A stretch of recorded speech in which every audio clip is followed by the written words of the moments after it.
We've all seen it before. Our favorite team is winning only for something to go wrong. A sudden turn of events leads to a disastrous conclusion and your team walks away with a loss. The NBA is full of matches like these. A team delivers one amazing performance throughout the season, but then at the end, they choke. A sudden lack of coordination, or maybe even one of the star players has an off night, but no matter the reason, the underdog team is the one that takes the victory. Our first game like this was a 2011 match for the Chicago Bulls at the Eastern Conference Finals. How the game started between these two teams. Reggie, you were here in February.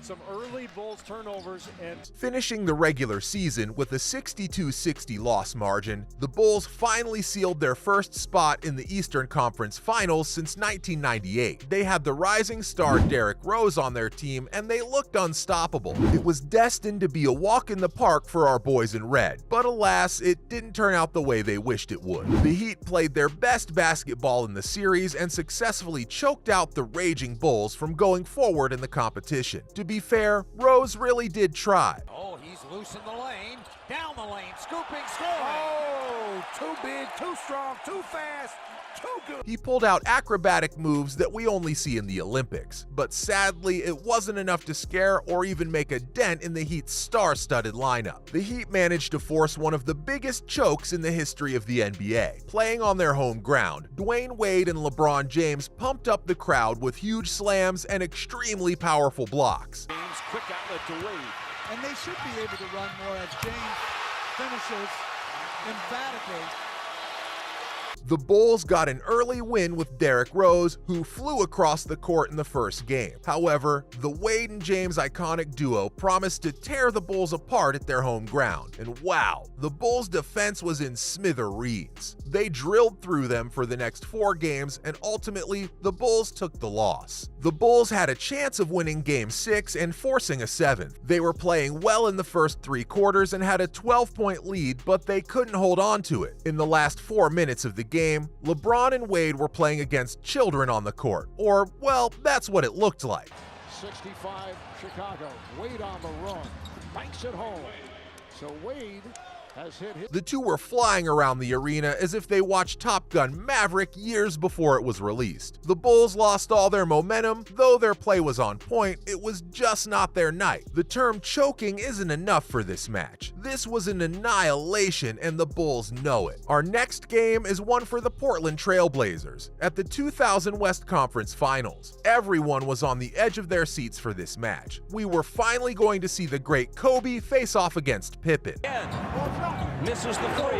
Pippen flies in and rebounds, follows and scores. Not a single seat was vacant at the Staples Center. The fans were there to support their local star Kobe Bryant and star center Shaquille O'Neal. The Trailblazers were well on their way to the finals, and Pippen, who's probably one of the most underrated players ever, was determined for his next ring. They had a comfortable win in the first match, but the next 3 just had Shaq and Bryant along with Fisher slamming it through the net. Glenn Rice on the line to O'Neal. And The extremely dominant trio was just unstoppable. Things got even worse by the 4th game. The Lakers were up 3-1, but the Trailblazers were unsuccessful in pushing for Game 6 and Game 7. But they were given a spanking and walked away humiliated. It was so sad to see Michael Jordan's teammate Pippen get blasted in such a manner. Kobe and Shaq weren't the only people flying though. As a matter of fact, you can see yellow shirts everywhere. They were slamming one here and dunking a few there. It was a massacre. The historic alley-oop by Shaq and Kobe featured in the last 40 minutes of the game, sealing it for the Lakers. Between the rings, guarded by Pippen. Kobe on the move, louds for O'Neal, for the dunk!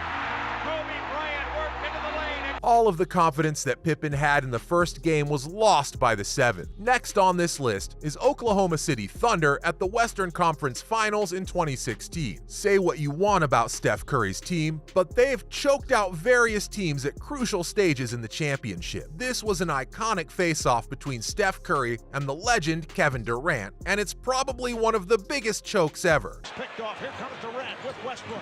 Beautiful 2-on-1. This playoff series not only had pure b-balling action, but also a lot of drama. We saw a brawl between Draymond Green and Steven Adams, and also Kevin Durant's last plays for OKC. The OKC got off to a pretty good start and won the first 3 games. Sadly, they lost that inspiration somewhere while traveling and never seemed to get it back. They lost the last 4 matches against the Warriors and were dominated by Stephen Curry and Klay Thompson. Though Game 6 was a shared effort between the two to seal a draw against the OKC and forcing Game 7, the story was something else. The Warriors maintained a lead of 10 points almost throughout the entirety of the game, and we could see the frustration in the Oklahoma City players rising. They were fighting among each other and cemented another massive choke that we added to this list. Now it's time for Curry's team to be in the spotlight. They also had one massive choke, and by many it's considered the biggest choke in NBA history. It was when the Golden State Warriors played in the 2016 NBA Finals.